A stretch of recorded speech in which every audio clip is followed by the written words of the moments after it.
Hey everybody, this is Grace. Forgive the way I'm doing my videos with the stay at home and all that. I'm doing it this way instead of, and in the house it's just too noisy, too active. Sometimes I can, but most often not. But anyway, in this video, I'm going to talk about something I have heard about since I was a child, but I think a young child. But I read something online, and it reminded me of it. And now, when I was a child, that was a long time ago. I just had a birthday, and I'm 57 years old. Um, and so it was a long time ago, and you kind of wonder, had things changed? I know many things have changed, but in this one, I don't know. Okay. Now, I do want to start off by saying that I have been making videos on like dysfunctional families, narcissistic behaviors, histrionic behaviors, the cluster Bs kind of behaviors, abusive people, and so on. I've been making videos on it for probably 5 or so years, and on these topics. And I've run across a lot of things, and I also, I do my videos on YouTube, but I've seen plenty of, posts on various channels, various social media platforms. So it's not just YouTube. But I have seen read some things from people about, their abusive husband, their abusive in-laws, family, you name it, bosses, along this line, even co-workers, you get the gist. And they would tell stories, their stories. And sometimes their stories now, if you sit there and you read it and you think, things that are written you can always take wrong. How many people of us know, like, text can be taken the wrong way totally? But I've seen videos about this too, where it's not like the same as text. Writing out, or comments, or what, people writing their stories, blogs, you name it. And in those, they will tell the story about their abusive person. And not always, this is very seldom, but it seems to happen more and more recently, that within their story, they're describing the whole situation, the person involved or people involved, but what they write about what they did or said or, think or whatever, sometimes it seems like, are you sure it's not you? You know what I'm saying? Okay, we are judgmental. We read a story and we're not always hooked in anymore, to feeling so much empathy for the person telling the story, because narcissistic people will do that. We all know that. They'll play the victim. And just because the other person is abusive, people just call it narcissistic these days. Too many do. This is not a one-size-fits-all at all. But, just because that other person or people are abusive that they're complaining about, that doesn't mean that they're not. And some people call it, when you're a good person but you just have some of these bad behaviors like they do, they call them narcissistic fleas. The bad behaviors you pick up from the narcissistic person. I can see that. But when some people do seem to be trying to justify their own bad actions by claiming that the others are the abusive ones, like putting it, they don't say that the others are more abusive and that they're wrong. Usually you don't see that. You just see them blaming them, okay, and not admitting to their own fault. Like I said, I think many of us know the score that, some people can be just as bad, and they're playing the victim. And they can actually be blaming the victim, or victims. This can be plural. And in the whole story, they might take something that is really small to complain about from the other person, but that other person could be the one that has the narcissistic fleas. You see what I'm saying? And sometimes it just, like I said, you get that, that feeling you get when you go, no, I don't think so. I think it's you. But you're just an observer. You don't have to tell them that. That can be dangerous. Anybody can be dangerous, but you can keep your opinions to yourself too. But it does help, I think, in a way for some people to see, yeah, you got to watch that manipulative con artist kind of talk by anybody. They could come off as such a perfect angel when they're actually the one that's the devil. Yeah, so we know that. But I also want to talk about, in this video, like I said, there was something I saw online that reminded me of something that I have seen since, since I was a child. And I'm going to basically come up with like a hypothetical fictional kind of story because of what I've heard. But the one that I've read was very similar. Okay, but just with a different twist. And so I'm going to go back to what it used to be and ask, I know my opinion on this, and I'll ask everybody else's opinion or what their experience is and how they've seen it, and have they heard about this since they were young, everything along that line. They've heard about it, read about it, seen it. Now, I personally have not had this experience. I personally have not had to deal with this, any way, shape, form, or fashion, so I don't want anybody to think, oh, I'm saying all this because, I've had to deal with it and that's what I chose to do, or I'm bitter or whatever. No, this is not something I've experienced. So, okay, now, I'm not saying this is everything young generation will do. It can be older generations too that can do something like this. Now, when you were growing up in your family home, with your parent or parents, if that's the situation, there's so many different ways it can be, and it's their home, okay, but it's your home too, but you go by their rules, house rules, some call it, the family rule, the parents, their rules. I'm just going to say parents, okay, their rules, and you're a child, you're a minor, and you have to obey the rules of the household. Now, that's pretty much the norm, okay? Not that it happens, but that's the norm and the view of how it is. That the children don't make the rules for the house. The parents do. And I think that's right, okay? It just is. I mean, the parents have to have, that's a whole video onto itself. But, okay, now, like I said, it is their home, but it's also the children's home. Now, once a child becomes an adult, say, wherever you live, it could be different, but 18 years old, they're an adult. And do you see, like I said, I already know my opinion, do you see that the child it's no longer their home?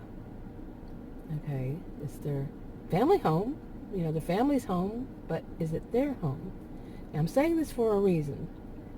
Okay, so kind of a hypothetical situation is that, say that 18-year-old leaves home at 18, goes and get their own place, or they go to college, and live in a dorm, or whatever is the case. They go away, and they start their own life out in the world. Now, when, say they find, say it's a boy, male child, the adult child, and he gets, as time goes by, he gets a girlfriend, they move in together, they live together, but they're not married. Okay, now the family, the parents, are very religious, okay, and they believe that's a sin. Okay, now I'm not saying I do. I'm not saying, it's not about me. Like I said, I never experienced this myself in any way, either direction. But that's their way. That's their beliefs.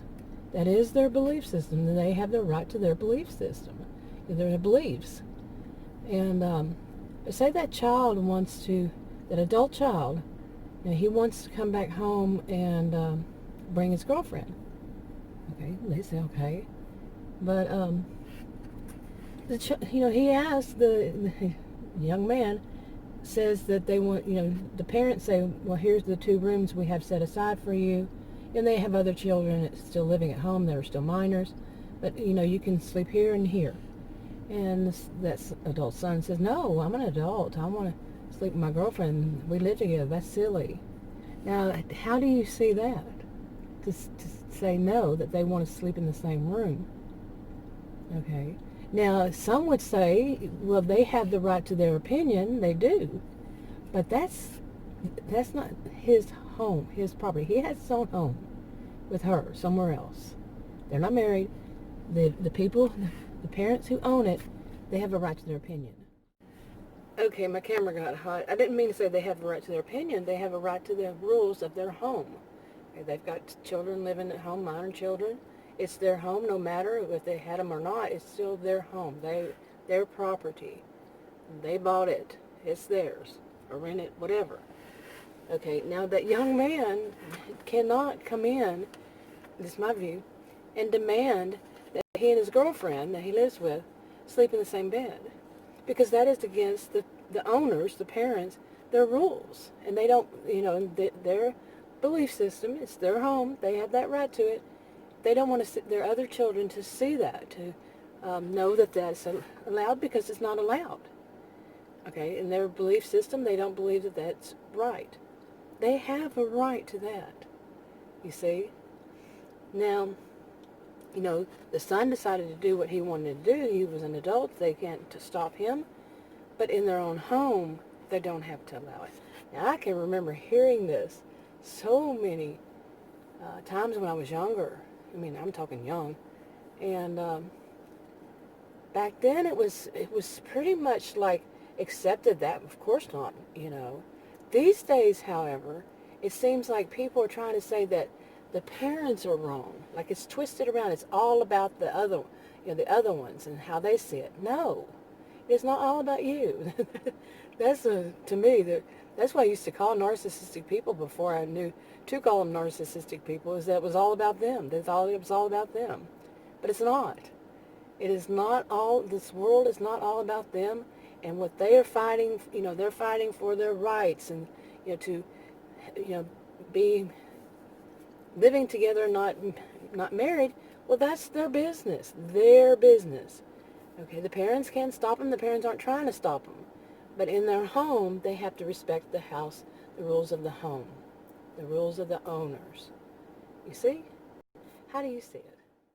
Now, an argument some would put out there is that, well, the son and his girlfriend, they're both adults, so they can do what they want because they're adults. Well, no, not really. You can't do what you want just because you're an adult. But if you are an adult, say that the son and his girlfriend says, well, we're adults, we're going to sleep in the same room. And the parents say, no, you're not in my home. This is my home. Okay, now if they were truly adults with if they were truly adults, they would know that you do not go to somebody else's home and tell somebody else that their rules are stupid and that they're not going to abide by them. That's somebody else's home. Now imagine, let's flip it around. Let's say that couple, that same couple, they don't smoke in their home. And let's say the dad, the boys, the young man's dad does smoke, and they come to visit, or both parents smoke, and they come to come visit. They want to stay there, and the young man and the young woman say, no, we don't smoke in our home. We don't want that. We just don't smoke. We don't want that smell in our home. And the dad and the mom say, well, that's a stupid rule. Well, I'm going to do it anyway. You see, you gotta feel empathy, and that's one thing narcissistic people lack, is empathy. That they can put themselves in somebody else's shoes and say, okay, well, yeah, I see now. So you take your own situation, okay, and apply it to yourself. So there was the flip side. The young people can say no too. So it's not just one generation. One generation that this can happen with can be like this. Okay. Now let's go a little deeper. Let's add more to this fictional story. This hypothetical fictional story. So the parents say no. Not in their home. Well, let's say the the son, both of them, could be both, could be one, the son or his girlfriend, gets real defensive and gets real upset and says that they're not going to visit unless they can do this. And the parents said, this is the house rules. This is my home's, the rules of the home. And if that's what you decide, that's what you decide as an adult to do. But this is our home and you respect our home. Very calm. And the couple, they just, one feeds off the other kind of thing. They think that it's all about their rule, the way they see the world. And that's that. So they said, well, we're leaving. And that's the kind of, it's my way or the highway kind of thinking that some could have. And the parents being older, see that eventually that child is going to see the light. Okay, but now just think that instead at that moment, say one of them is just really they're pouting. Let's say both. They're both pouting, like you can actually see their lower lip tremble. They're pouting because they're wanting their way.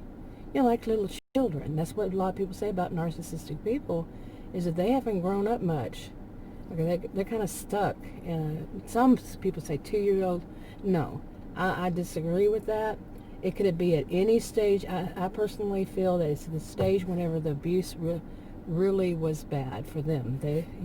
Narcissistic people, it's said, they often have the same kind of upbringing that many people who wind up with them have of abuse in their childhood, and usually by the parent.